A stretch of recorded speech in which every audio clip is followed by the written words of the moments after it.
پروردگارا، ای خالق مهربان، خدایا حلالم کن. اگر محبتی را بی پاسخ، سلامی را بی جواب و اگر حقی را زایی، عدالت را مانی شدم.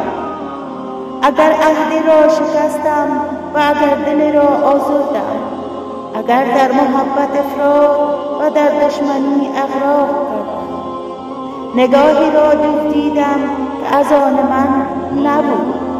اگر نعمتی برایم دادی و من قدرش را ندانستم و ناشکری کردم، و اگر گوشم چیزی را شنید و چشمانم چیزی را دید که حق من نبود، پس مرا ببخش خدایا، زیرا تو بخشنده و مهربان هستی.